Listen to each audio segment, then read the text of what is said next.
কত সুন্দর আমার হয়ে গেল।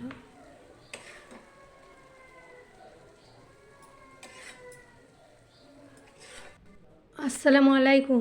আজকে আমি তৈরি করে দেখাবো ডিমের মিহিদানা বা হালুয়া। এই ডিমের মিহিদানা তৈরি করার জন্য আমি নিয়েছি 3টে ডিম, হাফ লিটার থেকে একটু কম দুধ।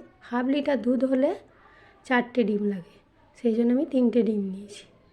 আর নিয়েছি 100 গ্রামের মতো চিনি, কারণ আমি মিষ্টিটা একটু কম দেবো। যে যেমন বেশি মিষ্টি খান মিষ্টি দেবেন। আর দুটো আমি এলাচের দানা বার করে সেটাকে গুঁড়ো করে নিয়েছি, কারণ দানাটা মুখে ঠেকলে খারাপ লাগে। আর কিছু ড্রাই ফ্রুটস নিয়েছি, আর একটু আমি জর্দার কালার দেবো যাতে রঙটা ভালো লাগে দেখতে, আর ঘি দেবো। দেখুন তাহলে আমি এবারে কিভাবে তৈরি করছি।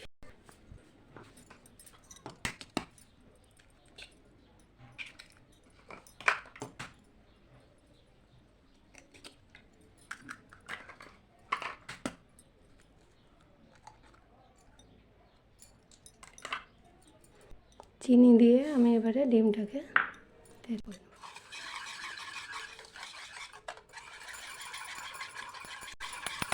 ভালো করে ফাটিয়ে নেব দানাগুলো, চিনির দানাগুলো যতক্ষণ না গলে। অল্প আছে, আমি এবারে দুধটা দিয়ে দিচ্ছি।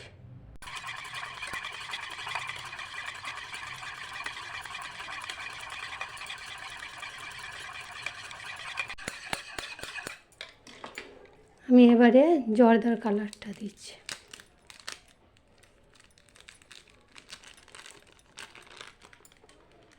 অল্প পরিমাণে দেবো যাতে কালারটা হয়।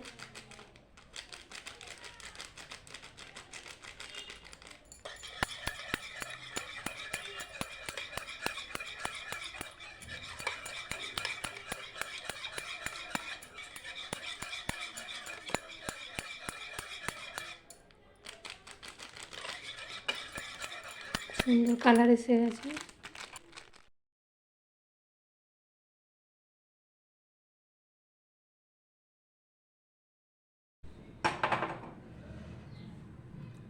কড়াটা চাপিয়ে দিয়েছি, ওতে আমি এবারে 2 চামচের মতো ঘি দেবো।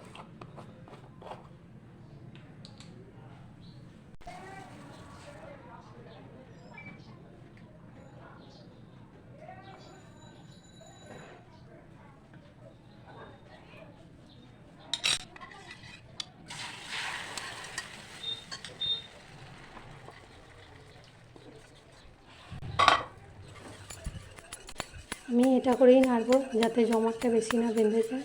এটা অনবরত নেড়ে যেতে হবে, নাড়া বন্ধ করা চলবে না। খুব ছিটকাচ্ছে বলে আমি গ্যাসটা আস্তে করে দিয়েছি। এলাচের পাউডারটা দিয়ে দিচ্ছি এবারে।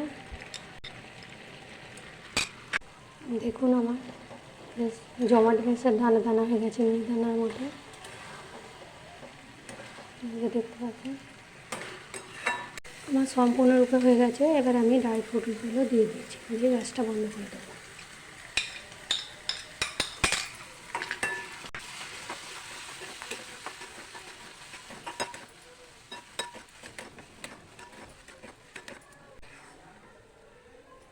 এই দেখুন কত সুন্দর আমার হয়ে গেল।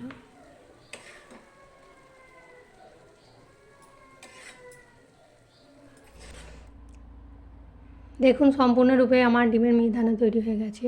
এটা দেখতে যত সুন্দর লাগছে, খেতেও খুব সুন্দর ও সুস্বাদু। আমি বাড়িতে যখন বানাই তখন আমার ছেলেরা তো খুব ভালোবাসে। আপনারা একবার বাড়িতে বানিয়ে দেখবেন খেতে খুব সুন্দর লাগছে। যদি ভালো লেগে থাকে তাহলে আমার ভিডিওটা একটা লাইক দেবেন। পর্যন্তই, আবার পরের ভিডিও নিয়ে হাজির হব।